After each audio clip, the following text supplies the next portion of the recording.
សៀវភៅតម្រង់ទៅព្រះដ៏ឧត្តមដែលនិពន្ធដោយលោកគ្រូអូហ្វូលឆាំបឺ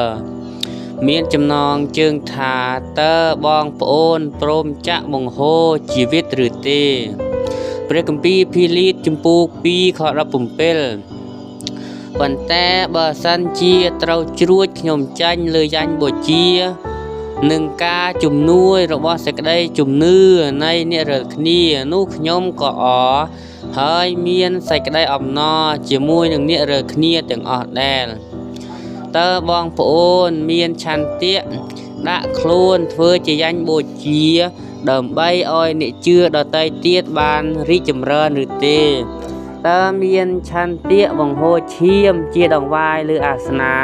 ដើម្បីបូជាសម្រាប់ជំនឿរបស់បងប្អូនឯទៀតឬទេឬអ្នកនិយាយថាពេលនេះខ្ញុំមិនទាន់យល់ព្រមថ្វាយជីវិតជាដង្វាយនោះឡើយទេហើយក៏មិនចង់ឲ្យព្រះជាម្ចាស់ជ្រើសរើសការងារទុកសម្រាប់ខ្ញុំបំពេញ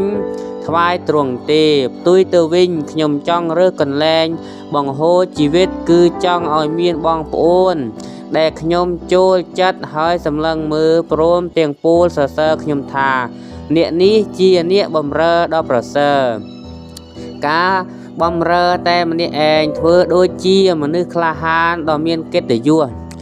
ក៏អាចកើតឡើងបានដែរប៉ុន្តែកាលណាព្រះជាម្ចាស់រៀបចំផ្លូវដែលពិបាកដើរដូចជាគ្មាននរណាម្នាក់ចាំពោលពាក្យសរសើរហើយមានបងប្អូនឯទៀតមើលស្រាលដោយចាត់ទុក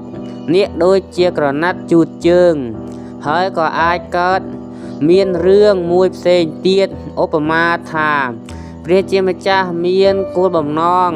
ព្រានប្រដៅនេះឲ្យចេះនិយាយដោយសាវកពោលដោយពោលថាបើទោះបីជាខ្វះខាតក៏ដោយក៏ខ្ញុំស្កប់ចិត្តជានិច្ចដែរពីព្រោះខ្ញុំបានរៀនមកពីព្រះអង្គតើបងប្អូនព្រមព្រៀងបង្ហូរជីវិតបែបនោះឬទេតើបងប្អូនបានត្រៀមខ្លួនជាស្រេចដូចជាដំណក់ទឹកដែលធ្លាក់ទៅក្នុងពាងឬទេនេះបានសេចក្តីថាគេមិនអើពើនឹងនាគបម្រើហើយរាប់ថាមិនសូវសំខាន់ផងដែររហូតដល់គេលែងគិតពីនាគតាកតងជាមួយនឹងកិច្ចការដែលនាគធ្លាប់ធ្វើតើបងប្អូនរៀបចំចិត្តដើម្បីចំណាយកម្លាំងទាំងស្រុងក្នុងការបម្រើពួកជំនុំរបស់ព្រះជាម្ចាស់ឬទេមិនមែនដើម្បីឲ្យបានប្រយោជន៍ពីគេទេតែដើម្បីបម្រើបងប្អូនក្រុមជំនុំយ៉ាងអស់ពីចិត្តវិញពិតមែនហើយមានពួកបរិស័ទខ្លះដែលមិនអាចធ្វើការតូចតាចបានពីព្រោះគេចាត់ទុកថាការងារនោះបង្អាប់កិត្តិយសរបស់គេបើពួកគេមានចិត្តដូច្នេះ